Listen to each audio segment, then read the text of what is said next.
Welcome to another video from the Serious Games Initiative at the Wilson Center.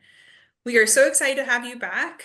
Just a little bit of a rewind. The Serious Games Initiative is a initiative at the Wilson Center, which is a nonpartisan think tank located in Washington, D.C. And we focus on the topic of serious games. We both develop serious games and we also research and we also get to talk to amazing people and convene them at the Wilson Center and virtually to talk about some of the leading issues in serious games and game-based learning. The Serious Games Initiative is turning 20 years old, and so we thought this would be a really great opportunity. I see Tracy, you're shaking your head. But this would be a great opportunity to talk about sort of the past, the present, and the future of serious games, both as a field and as a means of outreach and engagement. I'm joined today by Tracy Fullerton. And my first question is if Tracy, if you wouldn't mind introducing yourself and telling us a little bit about how you orient towards serious games. Sure. You've already sort of introduced me, but yeah, I'm Tracy Fullerton. I am a professor at USC Games. I am also the director of the USC Game Innovation Lab. And I'm a designer, I'm a writer about games, I'm an educator, and I'm a player of games. And I think, probably the best way of talking about how I orient towards the field is that I suppose I'm one of the people who strongly believe, who have believed for a long time, that games are an important, expressive field, that they can be some of the most important experiences in our lives when we play them reflectively, when we play them, when we bring to them our full selves. And that the conversation around what games can talk about, what they can represent, how they can be a part, play a part in civics, in culture, in arts, in education, that these things, um, you know, these things are the future, the potential of what games as a medium are and can be. And so I guess I'm one of those people who believes in trying to roll that boulder up the hill. And that is where I have been for more than 20 years, helping, I suppose, to try and push that conversation forward. That's amazing. And for those who aren't familiar with your portfolio, would you mind listing some of the game titles that you're known for? Sure. I think most pertinent to this conversation would be, of course, Walden, a game, which is a game where you play as Henry David Thoreau. It's an independent experimental game. Um, it's available both as a commercial game, which is a 6 hour long open world experience, and also as a set of educational modules for free to teachers, where they can bring them into their classrooms and have 20 to 30-minute short experiences around some of the core themes of the book Walden. Um, and of course, also a collaboration with Bill Viola, the media artist, The Night Journey, which is a Mhm. game about the spiritual journey. And that is also a console and PC game. I've done also a number of other educational games, and before going into academia, many different kinds of experimental play games, multiplayer interactive television, some of the earliest casual games that were multiplayer games, um, games for themed entertainment, and so forth and so on. I've been a game designer for over 30 years, and so I guess I have a broad perspective on what play is and the kinds of playful experiences that we can create and that we can share with one another. That's great. And actually kind of segues into my next question, which is uh, thinking back when you were getting started in the field or when you were getting started with these educational based games, Can you describe sort of what the field was like at that point? What were the catalysts or the spark of interest in creating these pro-social educational games like you described? Sure. And I think, to kind of contextualize my interest in this, you have to know a couple of things. One is that, early on you know, in my life, there wasn't, you know, somebody drawing a line between different types of games. So, when I went, ironically, to the bookstore to look for games, um, there were games like Balance of Power, Chris Crawford's famous Balance of Power, sitting on the shelf, next to Flight Simulator. And nobody said, oh, buy this kind of game or buy a different kind of game. Um, all games were open territory for exploration. And I would say that something like, for example, Balance of Power was something in my early days that sparked in me an understanding that games could be about something more than, you know, Space Marines. Not to say that Space Marines aren't super fun, but that we could address real world topics and really, as a child of the Cold War, make us think about those topics in dynamic and really interesting ways as as I tried over and over again in that game to solve uh, that particular balance of power and failed over and over again and started to understand that was a really complex problem. So that's one sort of things to understand contextually is that for me it goes back up very far.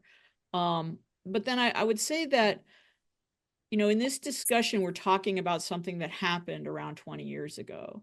And around 20 years ago, that was a time that I actually went to academia, left sort of the game industry proper, went to academia, started the Game Innovation Lab, started having students and discussions around making new types of games. And I remember having a conversation with Susanna Rui, whose thesis project, Darfur is Dying, was a very early, what we call serious game. Yeah, I Um, remember playing it. Yeah. that caused a lot of controversy. When it first sort of came out, there were articles about it saying, this is terrible. You cannot make a game like this. It's a horrible thing to make a game about. Well, yeah, it is. It's a horrible thing to have happen in the world. Um, and yet, as people started playing it and having conversations about it, understanding that it had calls to action to it, sort of, to say, write to your congressman about aid to Darfur, that there was a lot of thought going on in a project like this, and there was a lot of potential.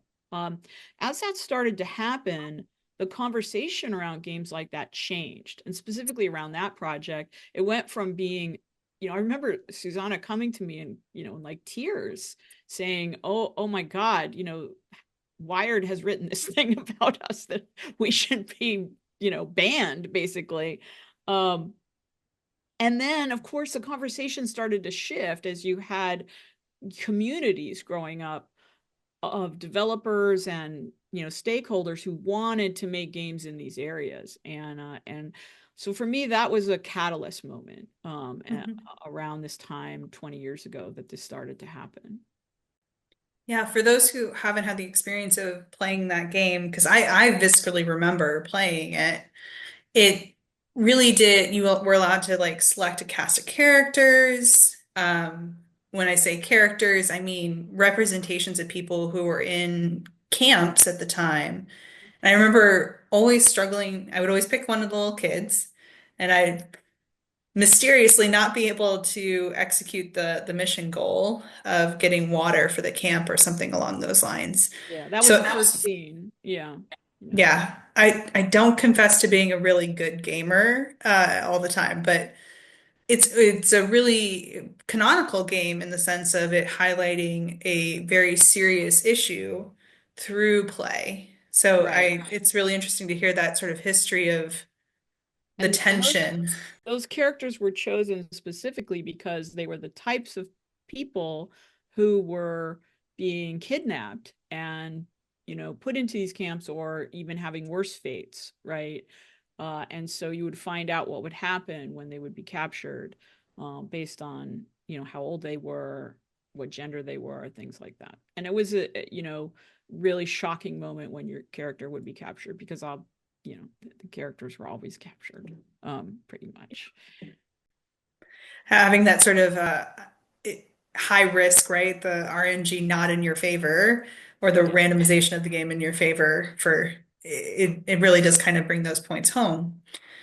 So thinking beyond the legacy of those sorts of games in your own games, fast forwarding to today, how far do you think we've come as a serious games field? Like, for example, I don't think there's a lot of tension as much right now in the topics that some of these games have covered. Uh, so yes and no, actually. So I would say the kinds of media that in what we now mostly call, say, impact games, right? Uh get These are generally positive because the media will say, oh, isn't it wonderful that you can make a game about this, about that, we can make a game about archaeology, and isn't it great that students can learn from it, or whatever the thing is. Like, they discover every article is always, still to this day, it's like they've discovered serious games or games for impact, like, oh, we've never heard that you could do this. um so that's different because it's almost always a good and positive thing in their minds. But it is still, there's this conversation like, oh, we didn't realize games could be done this way. So, to me, there's this frustration because the conversation hasn't accelerated enough to the point where it's taken for granted that we can, of course, make games about interesting, complex, difficult subjects, and that the experience of play can involve difficult emotions and situations.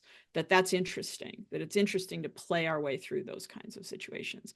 I think that should be a given, and that our conversation should go beyond that. So at this time, you're not going to have the same kind of reaction that I talked about with Darfur's dying, but you will still have a sort of, what I would say, almost naive or pretense at naivete about the fact that games can do this, because to this day, in the general sort of zeitgeist, games are still thought of as, a medium for children. Yeah. Now, I have to consistently explain what the Serious Games Initiative is and that we also make games for adults who to learn about policy issues. And it's ironic, isn't it? Because so Yes. many adults play games. Yeah, we're all skewing older as far as Yeah. a demographic of game players. Yeah. So, if you think about what else has shifted today, is there anything else that stands out to you around the field? Yeah, I mean, I think what's great is games that are in the wider spectrum that sort of, you know, have commercial success to an extent, but that also carry the themes um of impact, right? That they're Mhm. trying to address more interesting themes, right? We are starting to see things like different characters and storylines that address more interesting social issues, right? I think specifically of things like the Life is Strange series, which it's interesting. It's, these are, AAA titles, but they have the stance almost of indie games in the way that they deal with their characters, their scenarios. They're always dealing with really interesting topical issues, and not on the nose, not like this is a game about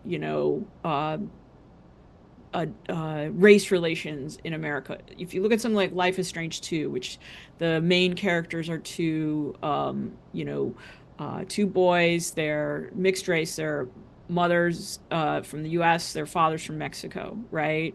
And they're kind of on the run, making their way through a hostile uh, modern America that's not open to these young, these young mixed race boys in the situation that they're in. And they're, dealing with problems with power and police and prejudice just on the part of people that they meet. The game's not about that. The game is about these boys and their journey and their relationship to each other, to um, you know, their father, their mother, their situation, right?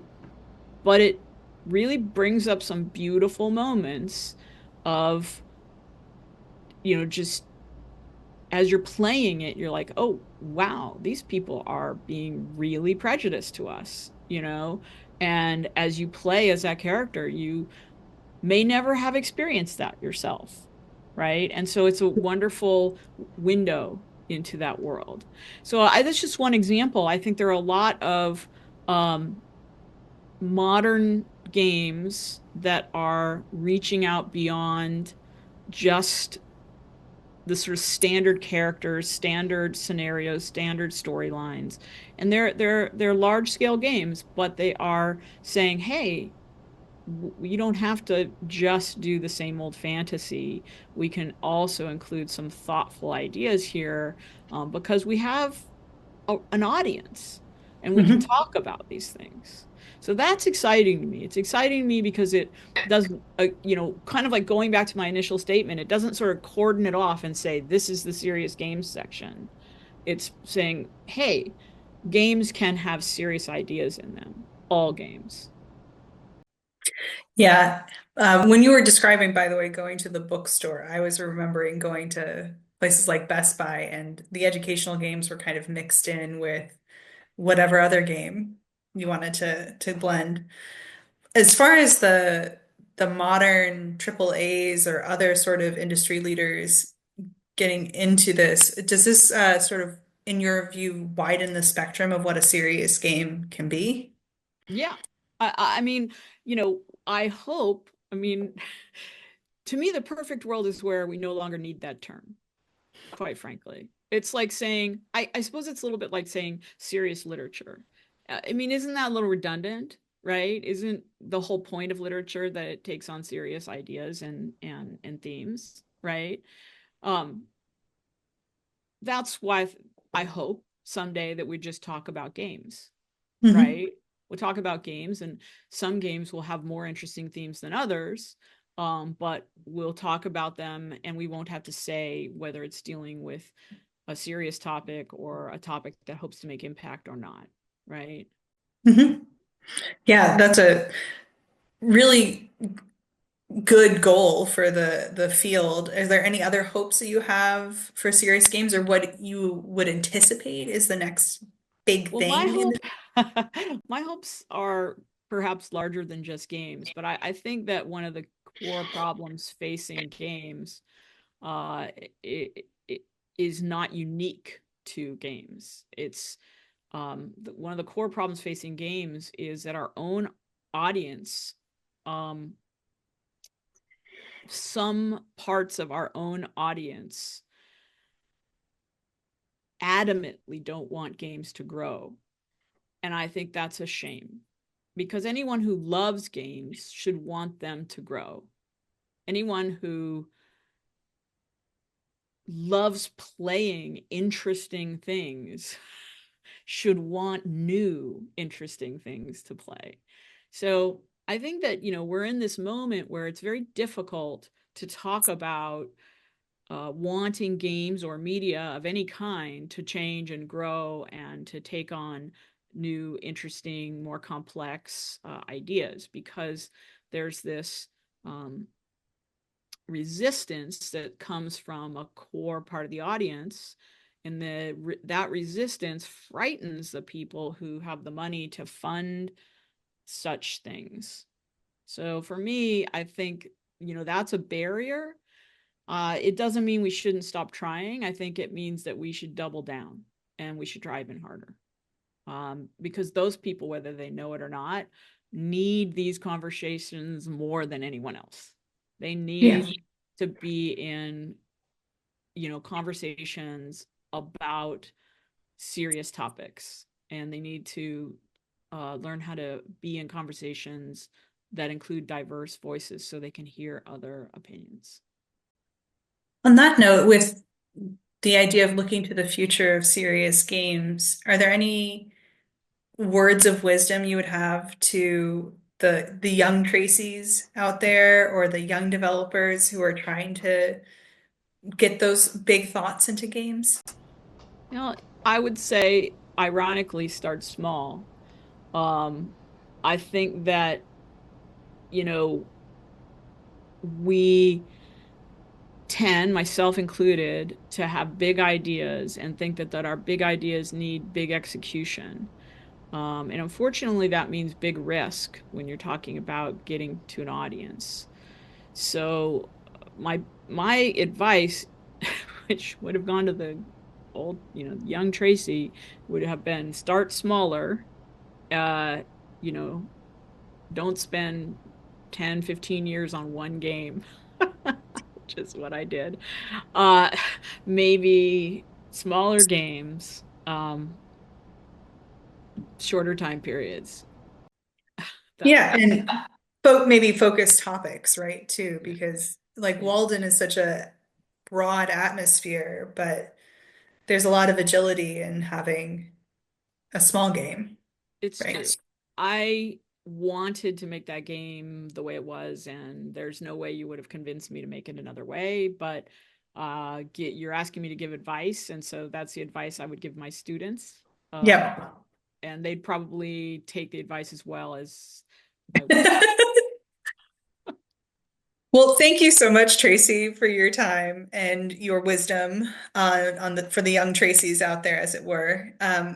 For anyone else, we'll link a lot of the information either down below if you're on YouTube or wherever it is on social media that's appropriate, linking to some of Tracy's portfolio, linking to a little bit more about us at the Serious Games Initiative. And stay tuned for our next interview. Thank you so much for joining. Great. Thanks for having me.